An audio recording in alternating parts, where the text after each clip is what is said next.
Estamos na lição de número 2 com o título A Sutileza da Banalização da Graça. Então estão distorcendo a graça de Deus e estão achando que para chegar aos céus, novo céu, nova terra, para passar a eternidade com Cristo, estão usando a meritocracia, né? Achando que pelas obras serão salvos. Veja bem, a palavra do Senhor está dizendo aqui no texto áureo, porque pela graça sois salvos, por meio da fé, e isso não vem de vós, é dom de Deus, Efésios 2:8. A verdade prática, a graça de Deus não é barata, ela requer arrependimento, novo comportamento, ou seja, tornar-se uma nova vida em Cristo. E é claro que a graça não é barata, por quê? Porque essa graça vem de Cristo, vem do sacrifício do nosso Cristo, então jamais poderá, né, ser banalizada essa graça. A leitura bíblica em classe, ela se encontra em Efésios capítulo 2, versículo 4 ao versículo de número 10. A introdução está dizendo assim: nesta lição, estudaremos sobre a graça de Deus. Não há dúvidas de que nos últimos anos os cristãos têm demonstrado maior interesse, né, em conhecer a doutrina da graça. Por isso que é importante. Por quê? Porque da mesma forma que estão procurando conhecer, tem aqueles que estão barateando a graça, que estão ensinando de forma errada. Temos que tomar muito cuidado, viu? Alguém diz assim, olha, a graça de Deus através do sacrifício de Cristo, ela trouxe salvação a todos os homens. Isso é correto, mas só que ela não é universalista, ou seja, você pode ficar na sua casa com os braços cruzados, pode continuar no mundão fazendo todas as coisas erradas, porque Jesus já morreu, então você está garantido. De forma alguma é necessário arrependimento, é necessário se entregar a Cristo, né? Nós vamos ver daqui a pouquinho e entender o próprio Jesus dizendo: quem não me ama não guarda as minhas palavras, ou seja, parafraseando, aquele que me ama, aquele que diz que me ama, que vai morar comigo, ele tem que guardar as minhas palavras. São João 14, versículo 24. Parte primeira aqui, compreendendo a graça. Então vamos compreender a graça. No item 1, a graça, primeiramente, a graça é divina. Ao se afirmar que a graça é divina, se quer dizer com isso que a sua origem está inteiramente em Deus. Então foi ele quem quis agir com graça. Então o testemunho bíblico é que aprove a Deus salvar os homens. Então lá em 1 Coríntios capítulo 1, versículo 21, diz assim: aprove a Deus salvar os homens. Então, a graça ela vem dos céus, a graça ela vem do coração, a graça ela vem do amor de Deus, da iniciativa. Isso é um ato da bondade de Deus. No item 2, a graça é imerecida. Então, todos sabem, né, o significado da palavra graça. O significado é favor imerecido. Então, a graça é um favor imerecido. Isso significa que ninguém a merecia e nem tinha como merecê-la. De fato, a Escritura diz que não há um justo, nenhum sequer. Então não há como alguém merecer a graça de Deus. Veja bem, Isaías 64 e o versículo 6 diz que as obras de justiça, a obra de justiça de um ser humano, quando Deus observa aquela obra de justiça, ela é como um trapo de imundícia. Por que isso? Não está dizendo que se nós fizermos boas obras é como um trapo de imundícia. Não está dizendo isso. Está dizendo que se alguém fizer boas obras achando que com isso vai para os céus, o que é isso? É comparado ali por Isaías como um trapo de imundícia. Então nós não podemos sozinhos chegar aos céus, nós não podemos pelos nossos atos chegar aos céus, mas tudo sempre será pela bondade do nosso Deus, tudo será sempre pela sua infinita graça. Aqui em Efésios capítulo 2 e o versículo 4 e 5 está dizendo: mas Deus, que é riquíssimo em misericórdia, pelo seu muito amor com que nos amou, estando nós ainda mortos em nossas ofensas, em nossos pecados, nos vivificou juntamente com Cristo.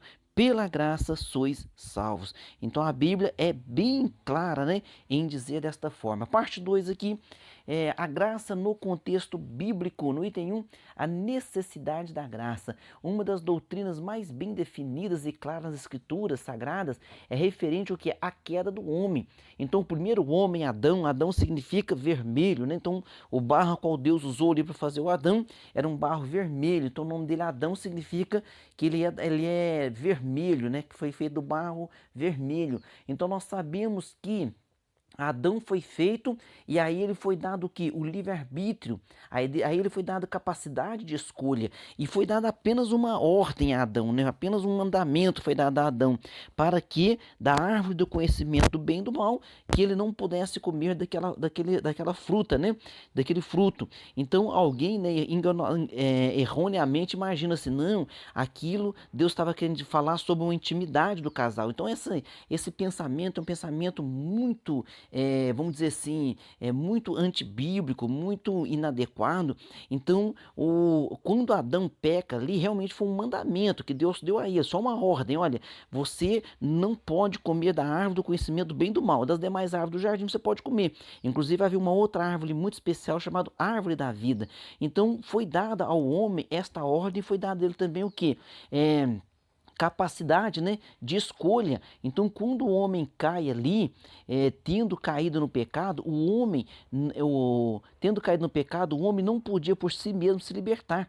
Então, uma das consequências quando o homem cai, o que significa ali? Há agora uma necessidade da justiça divina. Por quê? Porque Deus é justo. Deus é amor, pastor, sim, mas Deus é justiça. Então, agora, quando o homem cai, Deus é justo. Então, Deus tem que punir o homem. Deus vai punir o homem. Então, há uma punição sobre o homem, sobre a mulher, sobre o homem e sobre a serpente. Há uma punição sobre cada um deles. Mas agora entrou a morte através do pecado. Sim, o homem agora morre, porque é a lei da semeadura. Plantou, colheu. Mas e a alma do homem? A alma ela é eterna. E Deus ama demais o homem. Como que Deus vai mandar essa alma para longe dele na eternidade? Então vem agora a justiça de Deus, porque Deus tem que fazer uma justificação sobre este pecado, mas só que o homem por si mesmo não poderia fazer essa justificação.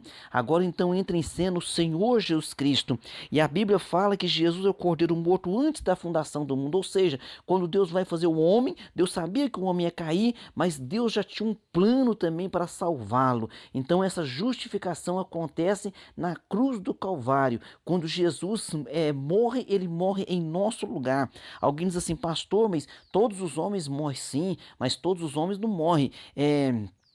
Todos os homens não morrem sem pecado, amando a Deus, buscando a Deus, não. O homem é falho, o homem é falível. Agora, com a morte perfeita de Jesus Cristo, aí sim, com esse sacrifício, nós temos a oportunidade de receber o perdão de Deus. Então, todo aquele que crê em Jesus são perdoados seus pecados. Lembra quando alguém trouxe Jesus, um homem paralítico, a casa estava cheia, abriram ali o telhado, descer aquele homem, Jesus olhou para aquele homem, né, com muito amor, e disse a eles, perdoados estão os teus pecados. O povo ali reclamou daquela frase. Por quê? Porque como poderia Jesus perdoar pecados? Porque ele é o único que pode perdoar pecados. E Jesus disse, para que vocês saibam que o Filho do Homem tem poder para perdoar pecados, vou dizer a este homem, e disse, levanta-te e anda. Que o homem levantou e andou. E todos ficaram ali assombrados. Então a justificação dos pecados do ser humano, ela foi feita ali na cruz do Calvário. E o próprio Jesus, quando é assunto ao céu, ele diz, vos enviarei outro Consolador, que é o Espírito Santo, e esse convence o homem do pecado, da justiça e do juízo. Então o Espírito Santo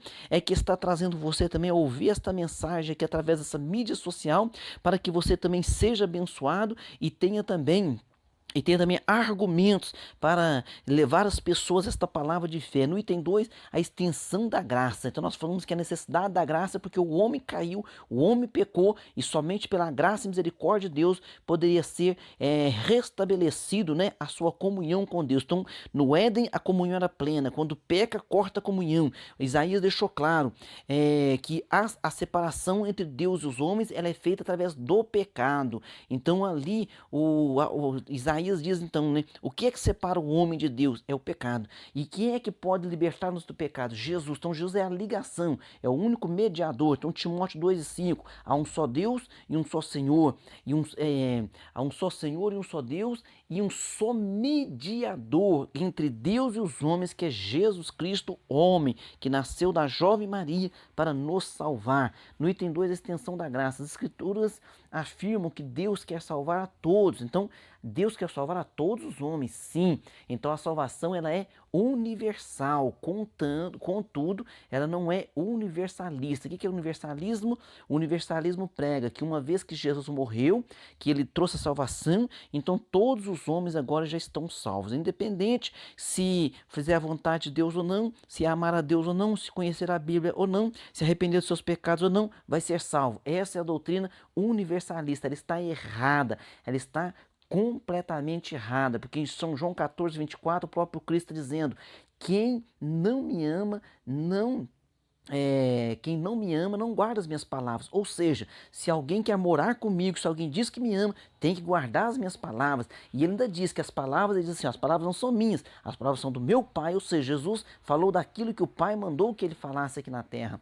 A graça é oferecida a todos os homens, contudo, só se torna eficaz essa graça na vida daquele que crê, né? Muito clara, a palavra do Senhor é muito clara nessa orientação. Veja bem, lá em São Marcos, capítulo 16, verso 16, quem crer for batizado será salvo, mas quem não crer será condenado. É a Bíblia que está dizendo, é bem claro aí, né? A passagem bíblica. Na parte 3 aqui da lição, a graça no contexto da reforma. Então vamos falar ali da reforma protestante, né? No item 1, a corrupção da doutrina da graça. Então no contexto da reforma ali protestante do século XVI, né? Figurada ali o seu principal expoente foi Martinho Lutero.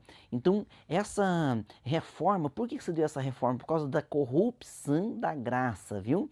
Então, ali no século XVI, contudo, é possível identificar alguns fatores que contribuíram para o surgimento da reforma protestante. Veja bem, o catolicismo perdia influência e por isso surgiu uma reação, né, contra os líderes religiosos.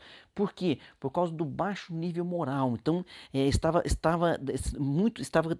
degradante demais ali, não só a religiosidade, mas aqueles líderes. Então surge ali Martinho Lutero, e ele, o que ele faz?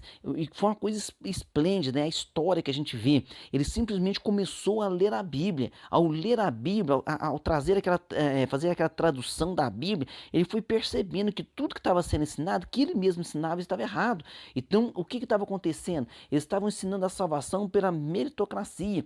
Eles estavam vendendo terrenos no céu, vamos dizer assim, né? Alguém diz, pastor, mas hoje tem igrejas fazendo isso. Sim, estão errados, estão comercializando a fé, isso é errado, estão afastando muitas pessoas, né, do coração, que querem se arrepender, que querem servir a Jesus, estão sendo afastadas. Por quê? Por causa, vamos dizer assim, por causa desse erro de muitos líderes, mas Deus é um justo juiz e vai cobrar de cada um, viu? Então a reforma protestante, ali no seu maior expoente, que é Lutero, né, um monge alemão, augustiniano, ele se torna o principal porta-voz dessa doutrina. E qual que é essa doutrina? A doutrina é pela fé somente, então somente pela fé. Então não vai haver indulgências, não é quem dá mais dinheiro, não, é quem crê, é pela fé. Posteriormente esse lema luterano seria conhecido como uma das 5 solas. Então são 5 pilares ali da reforma protestante, esses 5 pilares, entre eles está sola gratia, ou seja, só a graça. Então entre 5 pilares estão somente as escrituras, 2, somente Cristo, 3, só a graça, que vamos citar, 4, só a fé, 5, somente a Deus a glória, ou somente a Deus devemos glorificar e adorar. Amém? Parte 4 e última aqui da lição, a graça no contexto contemporâneo. A graça barateada, né? E por que a graça barateada? Porque estão banalizando essa graça. Há muito a expressão, né? Essa expressão graça barata foi introduzida na literatura para expressar o quê? Uma vida cristã nominal, mundanizada. Então, hoje a pessoa diz, né? Ah, eu sou um cristão. Sou cristão, né? Por quê? Porque eu creio em Cristo. Mas veja bem, é cristão nominal. Porque quem crê em mim, Jesus falou assim, que aquele que crê em mim segue as minhas palavras. Então, quem crê em Jesus tem que seguir a palavra de Jesus, tem que conhecer a palavra de Jesus. Então, ele está dizendo. Então, as pessoas estão o quê? Estão barateando essa graça. Parece que quanto mais, né? Quanto mais cresceu o número de evangélicos no Brasil, menos influência esse povo teve. Por quê? Porque eu não estou falando de influência política, não estou falando de influência financeira, eu estou falando de influência espiritual. Aonde está a influência espiritual? espiritual do povo de Deus. Na década de 80, o povo de Deus era bem menos pessoa e a influência espiritual era muito maior. Agora hoje o número de evangelhos cresceu, né? São milhões, milhões, milhões e a influência espiritual está de certa forma até negativa. Por quê? Porque as pessoas estão dando um mau testemunho tão terrível, né? Que está mais para se afastar as pessoas da crença do que trazermos as almas até o nosso Senhor Jesus Cristo. No item 2 aqui, o valor da graça. Escrevendo aos Coríntios, o apóstolo Paulo então afirma, ali em 1 Coríntios 7, 23, vocês foram comprados por bom preço. Numa outra tradução diz assim, fostes comprado por alto preço, não vos façais servo dos homens. Então foi pago um bom preço, né? Foi pago um alto preço, um bom preço. E que bom preço é esse? Que alto preço é esse? É o sangue do nosso Senhor Jesus Cristo. Então a Bíblia nos dá a entender isso. Veja bem, duas coisas precisam ser observadas neste texto que nós acabamos de citar. Primeiramente, a voz passiva do verbo grego indica que outra pessoa fez a transação, ou seja, foi outra pessoa que fez o depósito, foi outra pessoa que pagou, né? Por nós, e o tempo verbal ali, ó, aoristo, o tempo verbal diz que essa transação foi completa, ou seja, foi a outra pessoa que pagou e pagou a dívida toda, viu? Ali em Colossenses capítulo 2, versículo 14, diz que a cédula que era contra nós, ou a nossa dívida, a dívida que era contra nós, é como uma promissória, você assinou que é promissória, você deve.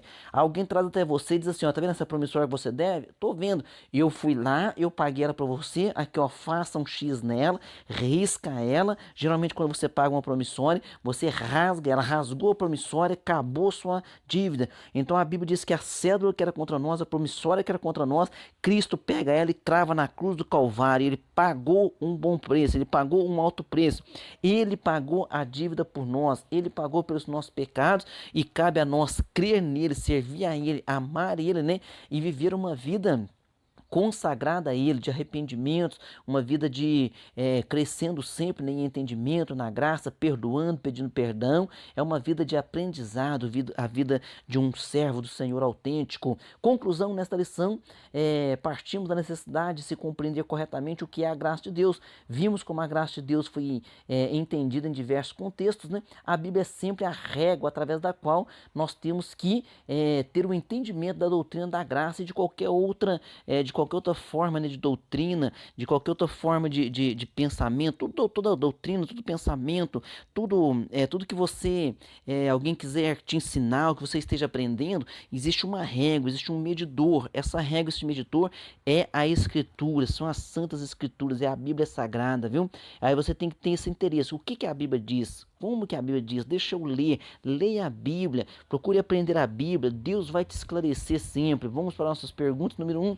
O que quer dizer com a expressão a graça divina? O que quer dizer? Quer dizer que com isso a sua origem está inteiramente em Deus, viu? Então não é a meritocracia. Não vem das obras para que o homem não se glorie. Então a salvação não vem das obras. Pergunta 2. Qual é a diferença entre a graça universal e a graça universalista? É que a graça universal significa que a graça é para todos os homens. Deus quer que todos os homens sejam salvos. E o que é universalista? Universalista está errado, está dizendo que uma vez que Jesus morreu, todos já estão salvos, independente do que faça, independente do que pronuncie. Veja bem, está errado, porque a própria palavra diz, né, que com o seu coração você crê e com a tua boca você faz confissão. Como é que alguém vai chegar nos céus se ele não crê com o coração e com a boca dele não confessa Jesus como Senhor? De forma alguma. Pergunta 3, segunda lição, como surge a reforma protestante? Ela surge como uma reação à corrupção da doutrina da graça, né? Então, Martinho Lutero, que é um dos nomes mais importantes dessa reforma, então ele começa a ler a Bíblia e começa a entender que está errado aquilo que está sendo feito na sua época ali.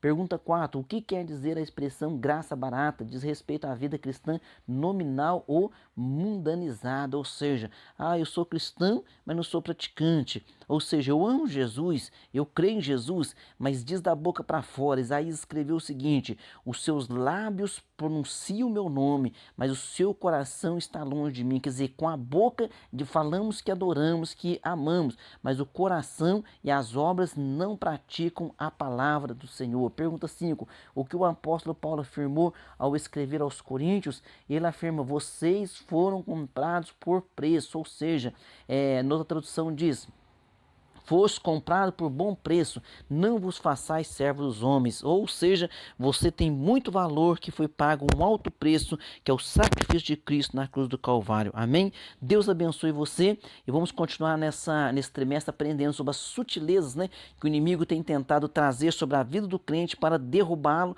e atrapalhar a nossa caminhada. Mas lembre-se sempre disso: maior é aquele que está com você do que aquele que está no mundo. Jesus é aquele que te ajuda e que te guia. Amém.